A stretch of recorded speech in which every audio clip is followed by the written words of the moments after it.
Hey guys, welcome to another episode of Talking Far, Far Away with me, Scott Inch, and sitting across the pond from me, almost joking today, is Mr. Robin Vogt. How you doing, Robin?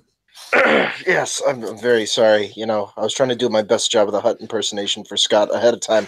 Like we always say, things happen before the recording that probably shouldn't happen in real life, yet we live in a real life, so therefore we're here on Talking Far, Far Away, talking about what is real life, which is Star Wars. Star Wars. Oh, I thought we were talking about the new episode of Star Trek Discovery. Oh wait, wrong franchise. Oh, oh, you gotta watch it there. You gotta watch it, even though I like Yeah. So it's been a very busy week. I can't speak. It's Sunday. It's been 5 days. Let's get on with that. it. It's been a very busy week this week. We've had a teaser trailer and then the big trailer. Well, we had what you guys call what is it? The Super Bowl. Super Bowl, yep. Yeah, you had American football, which I was joking with you last week calling it rugby. So we got like a 30-second teaser on the Super Bowl night. Unfortunately, I didn't see it till. Oh, did it? It did crop up a bit early, as I recall, on the Sunday night over here. And I think it cropped up probably about the same time over there. So, Robin, what was your first reaction when you saw that 30-second teaser? Well, it's interesting because this is the first time, Scott, that I feel with Star Wars or really any other entity when it comes to fandom that I was watching a trailer and I was really getting like enveloped in what they were trying to show in it. And then at the end, it's like trailer tomorrow. And I'm like, oh, this is new. Oh, okay. Number one, I saw the Lucasfilm text come up. It was really thrown in there randomly. We'd heard reports that we were going to get something early on during the Super Bowl. They wanted to get this marketing thing going right away. And I saw the text, and Jenna Coakley, my good friend, was sitting next to me. When she saw the text show up on the screen, she said, Robin's not going to be here anymore. I might as well leave. I might as well pack up the Buffalo Dip and just go because the Han Solo trailer is about to hit. And I'm going to tell you, I was a little unsure at first. And I've said this on multiple other shows here at the network. I wasn't sold on it right away.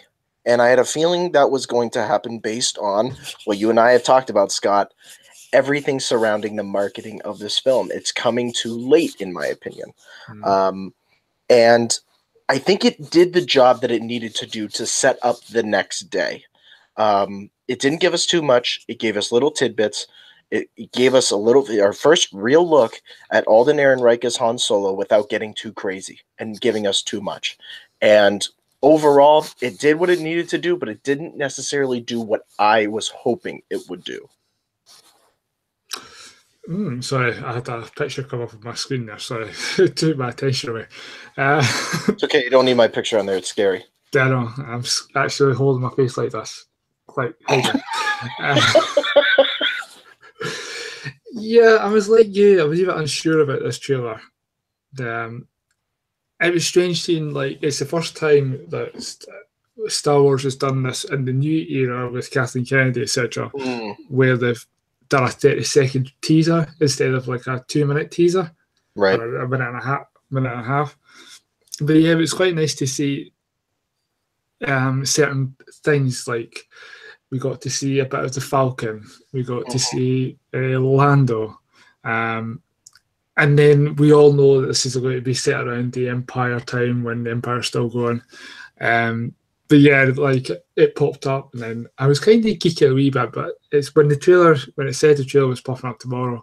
You're right, Robin. It gave us time to get excited about to the next again day to wait for this trailer to pop up because we're all edging to see this trailer, and I'm kind of going to disagree with you. I think it's not too late to market this movie.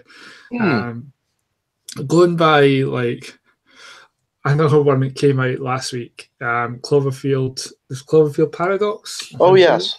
That popped up, the trailer popped up, and then within an hour or two, the end of the Super Bowl, the movie popped up online, and everybody was watching it.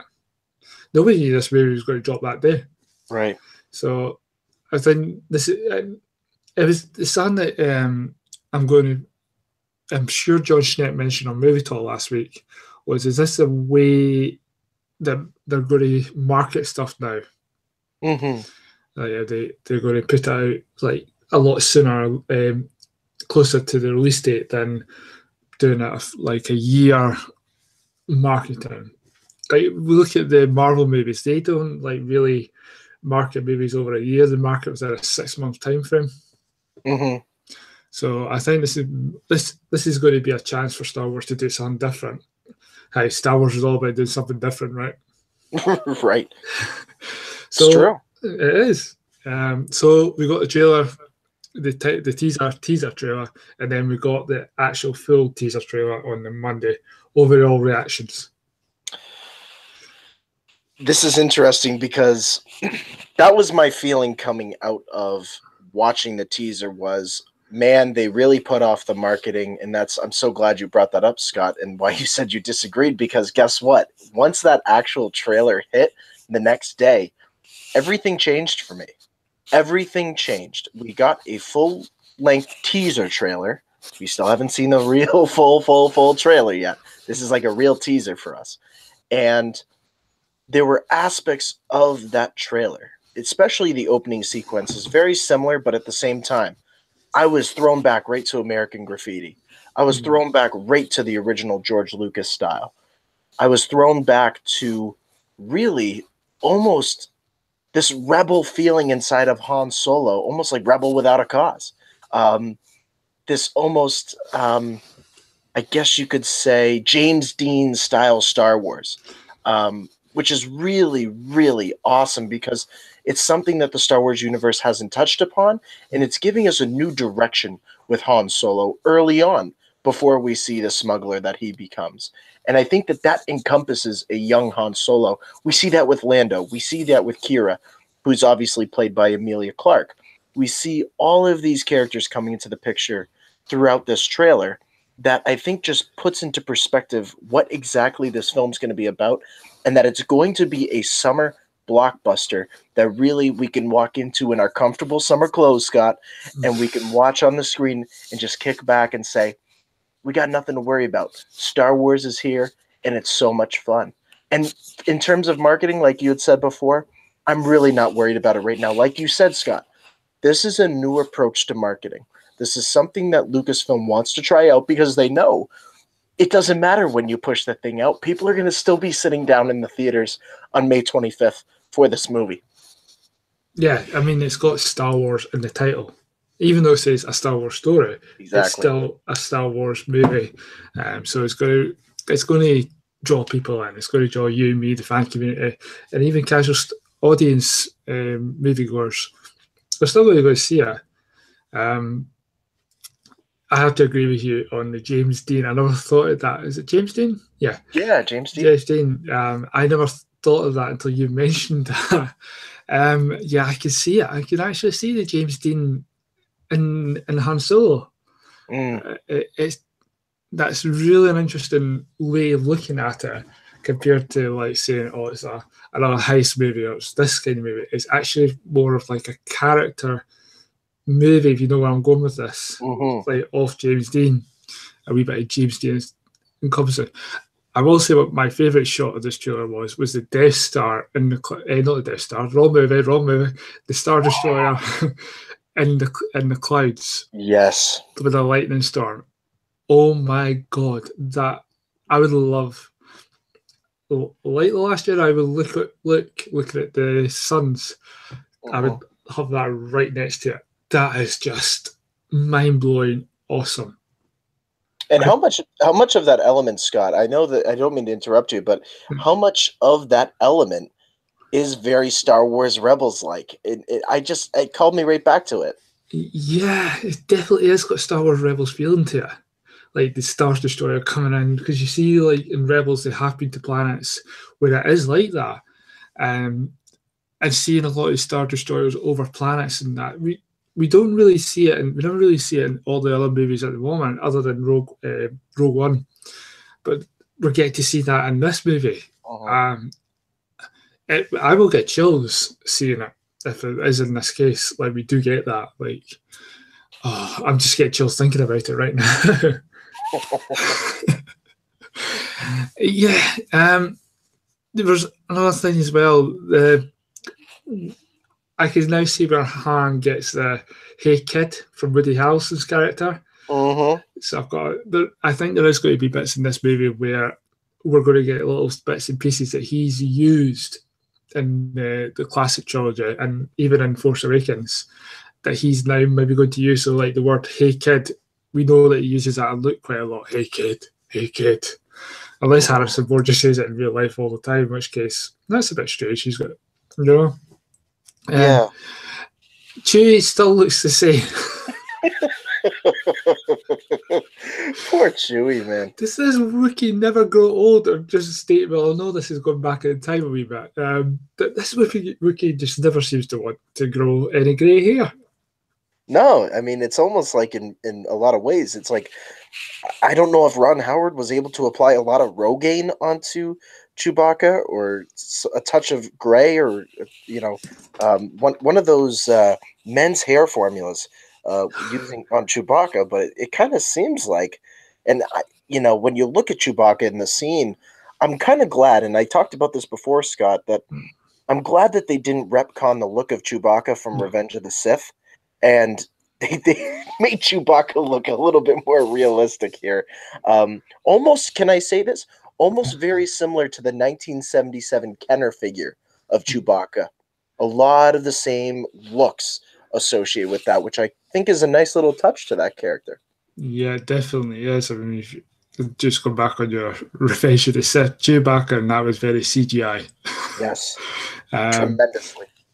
I actually want to wonder how many years that is between Revenge of the Sith and when Han Solo shows up. Like, Yeah. I'm just wondering, this might be the closest movie to the prequels yet, Mm. but I'm just wondering how many. I'm going to say about 2, 3 years. Mm. I might be a bit longer. I might be wrong. But yeah, the Kenneth figure, yeah, I can definitely see where you're coming from in that era, like where like he looks like like that figure. Um, Still got a great looking hair. I mean, you can't go wrong with Mm. that. No, you can't. No, I do like Donald Glover's look of Lando. Yes. It's definitely there. You can see it. The Falcon's very, very clean. It is. It is. Now there was one thing mentioned about the Falcon. Now, obviously, in the Falcon today, it's got the bit missing at the front, Mm-hmm. and it's a design of Falcon. I'm a bit taken aback by this design, Really? even though it's the same. It's the same Falcon, Mm-hmm. but it feels a bit different because it's not got that gap in the front. If you know Right. what I mean, I'm just kind of curious how it happens like that. How all of a sudden, like the Falcon becomes the missing. There's a missing part of the Falcon. Yeah, that's a really interesting point, Scott. I hadn't even thought about that before. That not only do we get development of the character of Han Solo and Lando and all these great characters, but do we get the development in terms of, yeah, the Millennium Falcon loses its first baby tooth and it comes right out. And I don't know. It would be really cool to see if it plays out in a way that, like the Store Destroyer, the Star Destroyer, when it's chasing the Falcon, in some way does it take a blast that knocks out the front of it, and then suddenly it has to be manipulated and changed so that it carries that look, or maybe there's some symbolism to that. Who knows? Um, but we could see something develop along those lines. Yeah, I totally agree.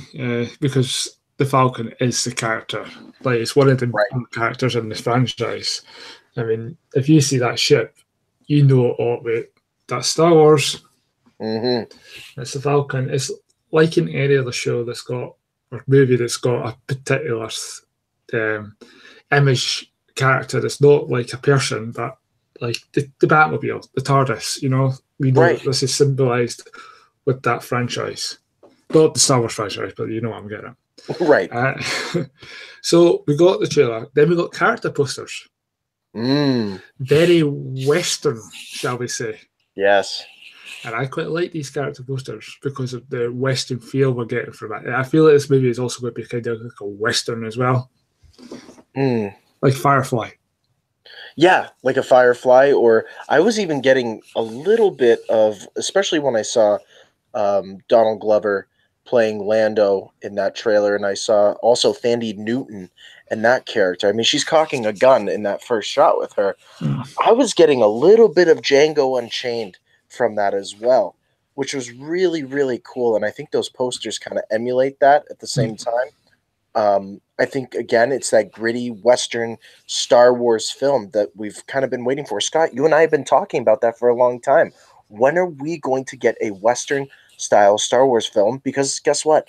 Han Solo, his adventures, his smuggling is a very Western concept. Is something that George really tried to capture with that character specifically.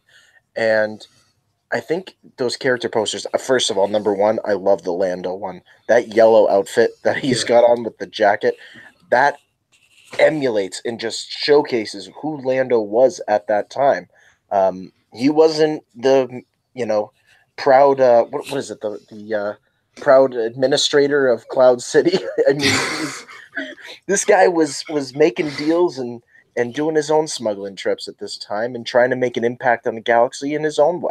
And whether we see that gritty gangster Lando and we see Han learn from that, I think Lando's going to teach Han some things in this film. Yeah, totally. I mean, we've had Lando show up in Rebels, and we can see he knows how to play Hera and Rebels. So I'm sure that we're going to see how he became that kind of smuggler himself. And obviously, we won't know how he gets to control Cloud City. We kind of want to know a wee bit about that. The Lando comment might be your best bet because that's more closer to the Empire Strikes Back than the Han Solo movie. So yeah, it was like, well, this is the first part of the week. We've got all this information, and then we get a second part of the week. Scary. It was. It's one of these weeks where like we can go a couple of weeks, maybe 2 months to 2 months with no Star Wars news, and then bang, we get not one but 2 bits of Star Wars news in 1 week. Well, unless you're at Celebration, you just get 3 days of Star Wars news. Right. That's true. Yeah. So we got the curators. I'm believing the guys who curated the Game of Thrones TV series, not the books. That's George R. R. Martin. He's the architect of the Game of Thrones universe. But the guys behind Game of Thrones are going to be doing a Star Wars series. Now, it's not a TV series, it's a series of movies. So are we talking trilogy or are we talking standalone? Yeah. And that's where the balance is that when they first said the word series, I said, okay, here's where the streaming service comes in. Here's where all of that happens. And listen, I'm not taking that out of the equation that those films don't become like, Disney Stream original series films. I'm not going to take that off of the book right now. But from the sounds of it, it sounds like these guys are going to be helming a series of films. And my bets, if I were to be a betting man today, which sometimes I am if you catch me in a good mood. Betting man, you'll say. If you were to catch me on the right day, I would say that they are going to be working on something that involves standalone films. I think that Kathleen, Bob, and the team over at Lucasfilm have learned a lot from their experiences between Rogue One and the Han Solo film, that you really have to look at the product that the people push out. You really have to take a look at what are these producers, directors, and creators doing. And if you're bringing in these guys from Game of Thrones, you know that the product is successful. You see what Game of Thrones has done to not only the world of television, but to the world of fandom. I mean, it's crazy when you think about when that series first started. So I think in the grand spectrum of it all, I feel like they are going to be films. And Scott, I don't know about you, but if you're going to get these guys who do gritty medieval style, storylines, you might as well get them to go back in time and tell some of the previous Star Wars stories that you and I really, really enjoy. Oh, I wonder what Star Wars stories you're talking about. Yeah, I think I called it. Like, even though we said, Ryan Johnston, he might do the Old Republic, Yeah. No, I don't think he's going to do Old Republic. I think he's going to do something else. I think these guys, because I've only watched the first season of Game of Thrones, Right. but the feeling I got, and I've watched it, and the idea of seeing a horse get decapitated kind of freaks me out. Yeah. Yeah, and also I quite like Ned Stark, but I can't go any spoilers. If you have you seen Game of Thrones spoilers, you know what happens to Ned Oh Stark. yes. It's been what 8 years now Yeah. since he's been away, shall we say? But yeah, I think these guys would be probably good at doing the Old Republic, which you and I are so wanting. I think it's time that Lucasfilm went back and did the Old Republic. We've explored this, and I feel we're starting to get a wee bit tight around this era of the prequels and the original trilogy era, because Hmm. there's only so much you can do in between episodes 4 and 5, and there's still areas you can still do within 3 and 4. I mean, Rebels has pretty much covered that. The current Vader run is pretty much done that. I'm trying to look at all the comments that they are like they've covered that as best like there. I mean, there's Yeah. still other stories you can do, but the main stuff is how much more can you do before you start contradicting canon and then kind of going, Right. that's going to affect this story or that's going to affect that story. So yeah, Right. give them something that's a clear slate. Just give them something that gives us a Darth Malak, Darth Revan, Darth Bane, all the old Sith Lords from the past. And Mm. they, I mean, I know they've done like big battles on Game of Thrones. I mean, the battle of the Beep Beep title. I think we all know what that storyline is. I've seen bits of that episode where there's a big battle, and they could do that with the Jedi and the Sith, or this Jedi. And I think you're going to get sweaty here. Have you got sweaty towels? I got plenty of them waiting. The Mandalorians. I know you would love to see a Mandalorian, a Oh, Jedi lore. yes. I think these guys would be great because they could tell stories that like are complex and they could tie in everything. I mean, I know we Game of Thrones have done a story like in the first season, but they get picked up in the third season. Um, you know, and I think these guys could do it. These guys could so bring something different. Mm. They have the potential to really bring something very, very different to the Star Wars cinematic universe. And of course, we said this with Rian Johnson and a little bit of Gareth Edwards too, that they were able to bring some different aspects to the Star Wars universe while also keeping it very traditional.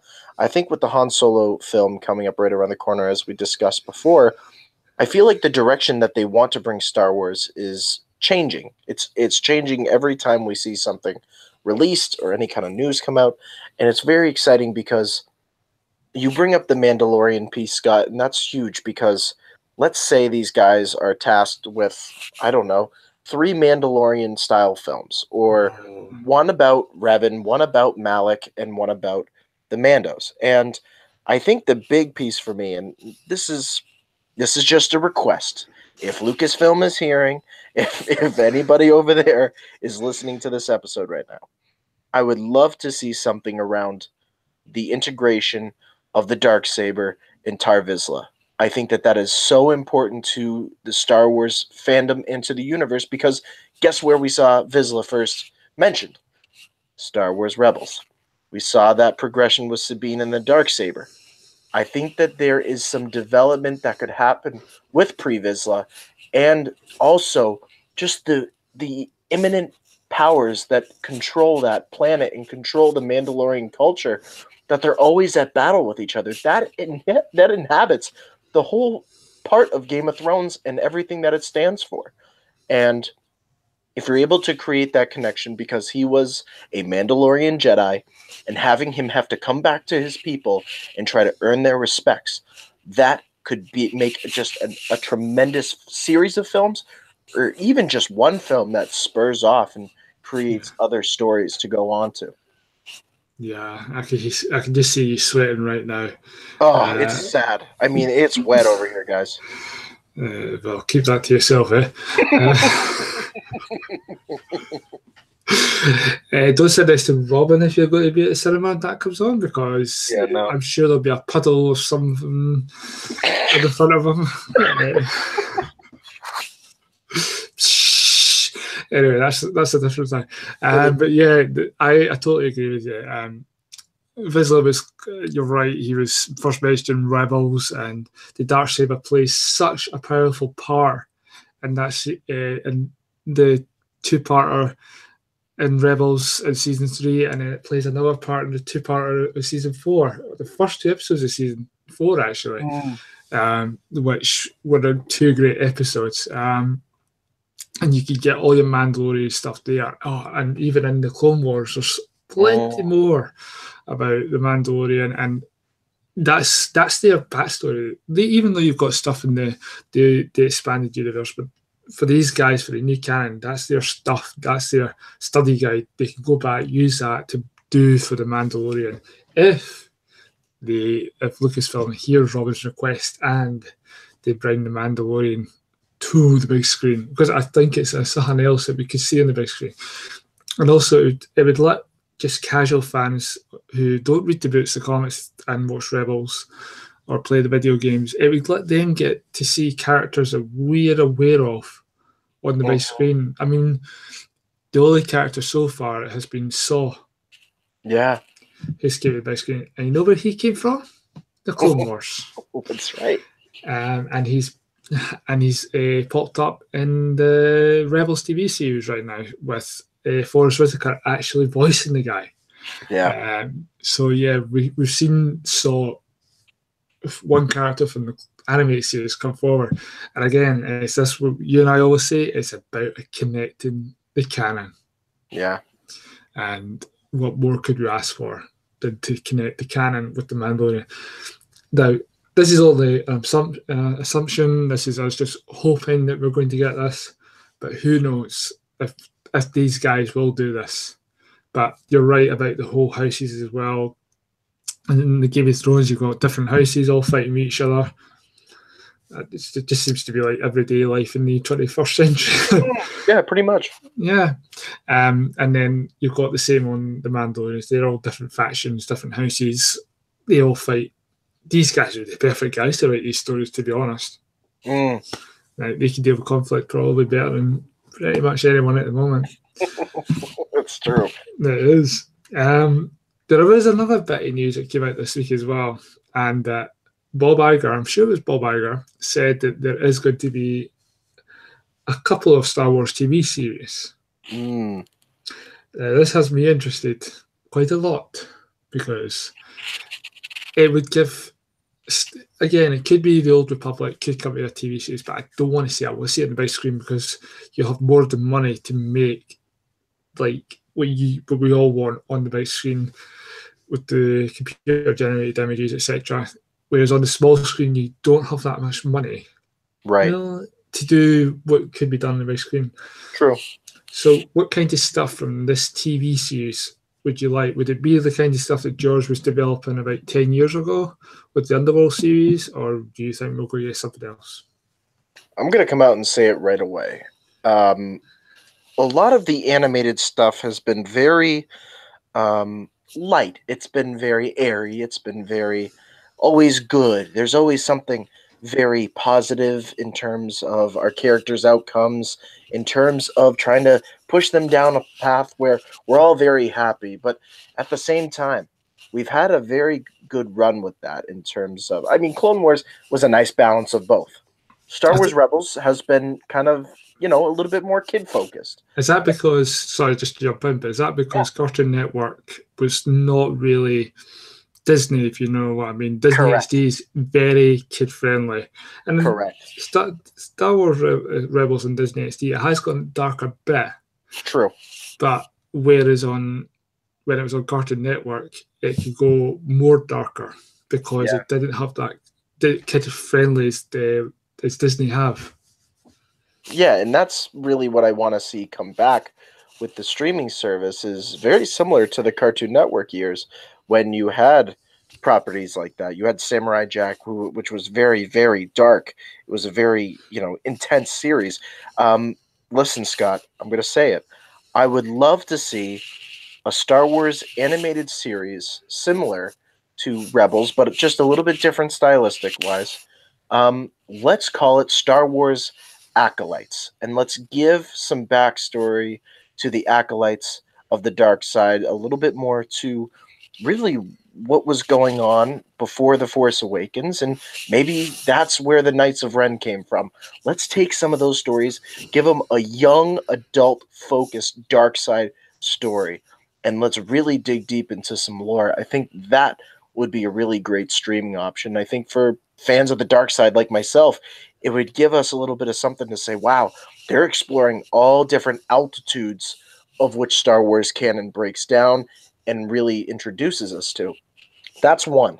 And I think the second one, which I think would be absolutely fantastic, is something around almost like Lego Freemaker Adventures. I think you do still have to propose a kids like story if they wanted to go more into another character's backstory, or you want to take that same character and you want to take them through the Lego story again, but you want to extend it beyond. You want to tell the story of Rowan Freemaker a little bit more towards the Force Awakens. Let's give it that young kids approach, but it's still fun for the adults and people our age to watch because they're making canon connections throughout it. So basically, dark side focus, light side focus for two streaming service shows. I quite like those ideas. I like your first idea. That's one I like too. Yeah, I quite like your first idea. But I want to see actually a Star Wars The West Wing kind of series. Ooh. I know you could say what you want about the politics, but the politics is the prequels is probably one of the great parts. Yes. And the fact that Jar Jar gave the Emperor pretty much the whole power. Yes. But I mean, I know there was jokes when people did like sitting in the cinema and watching politics being played out on the big screen. But when you watch other stuff, like if you've read the Aftermath trilogy, it's been done well in there. Mm-hmm.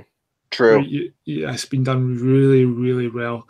Again, with Bloodline, it was done well in that. If you have some people, you need to have somebody who's really good at writing this stuff, because doing politics on TV can be quite tricky. Yeah. It's not as easy, probably, I think. I'm not a writer, so I can 100% get no. But judging from what I can see, it's not that. It can be quite hard to do because you have to make sure you speak the right language, technobabble, shall we say. Right. And I mean, you could get the guys who did The West Wing, or the guys who are doing House of Cards. I mean, that's a political kind of show, so you could do this. You could bring them on and get them to do a Star Wars, the West Wing. That's a great name for it. I think you should just call it that. It's Star Wars, The West Wing.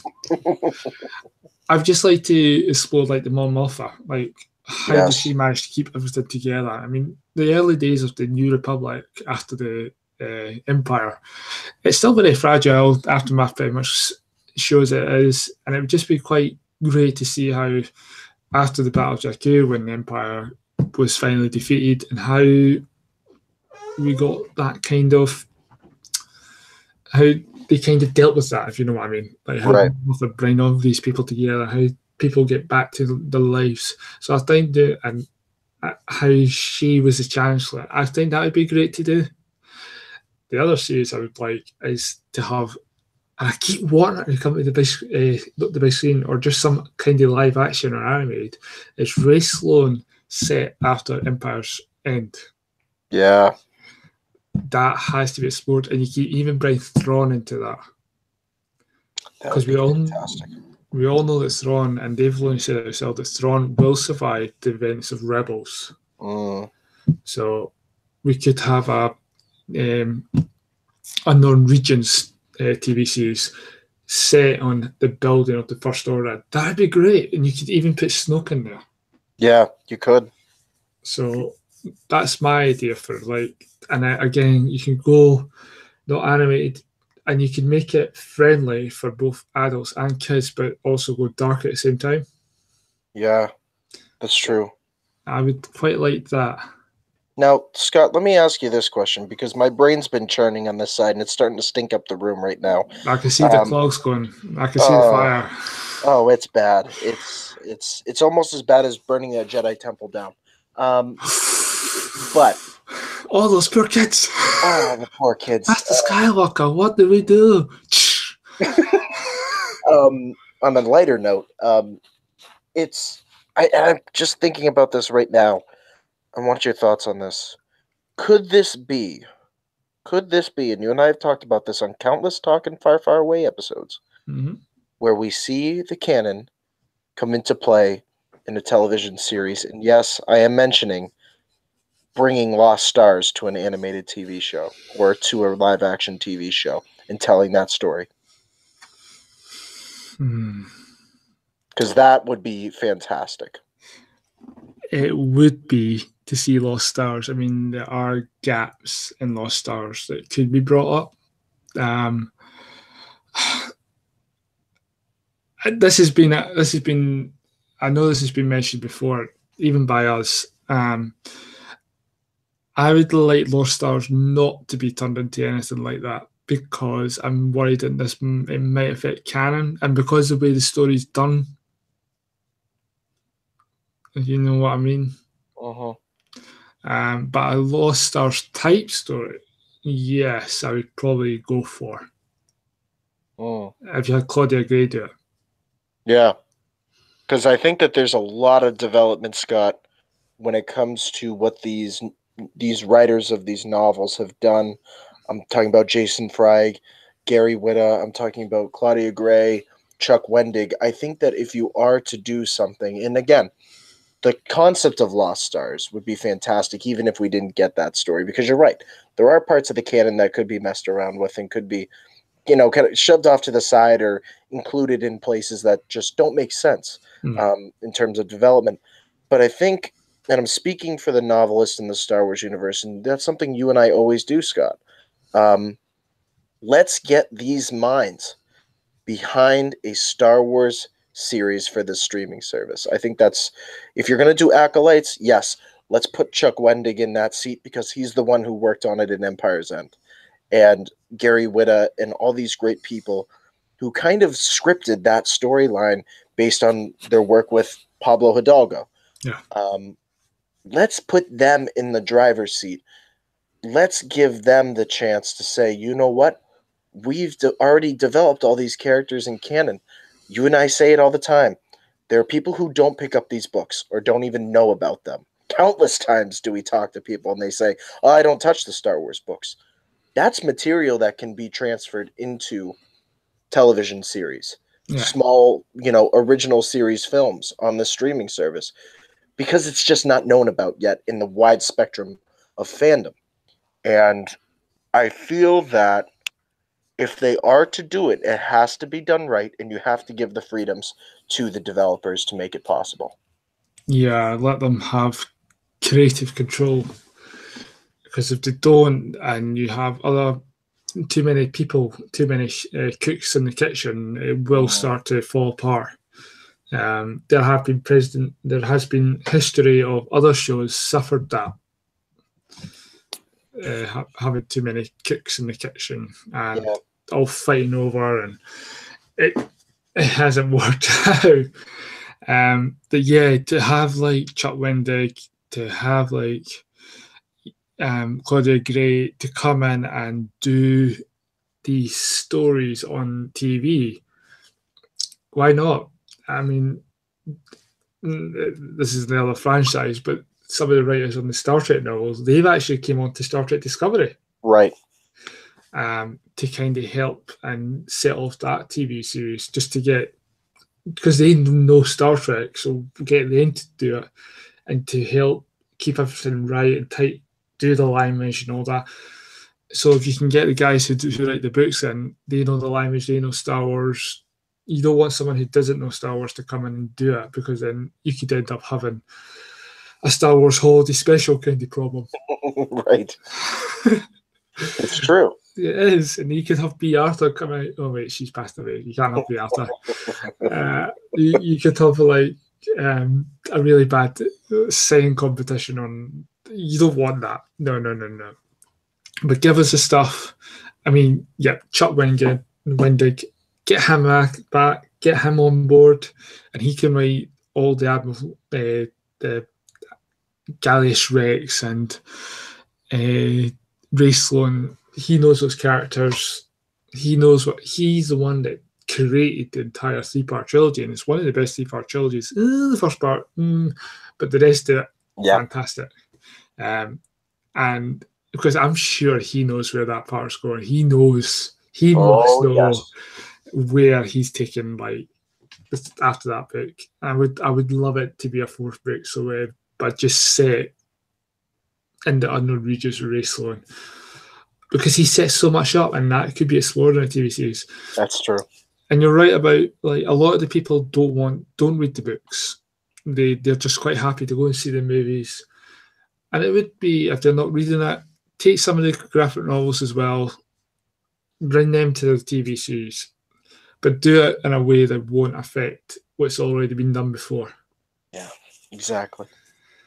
So yeah, quite a lot of stuff that's happened this week. Oh, you know it. And then also a week on Monday, we've got Rebels coming back. The last... Oh, I cannot wait for that. But unfortunately, I'm going to be in London. So you guys better not spoil it. We have a no spoiler policy here at the BrickCityBlockade.com podcast network. So we will adhere to that advice that was previously set during The Last Jedi. It's continuing on. Yeah, we won't say anything. Obviously, we will have our last 3 weeks of the Rebels recap. Hopefully we'll get all of us on there to talk about it. You'll have me.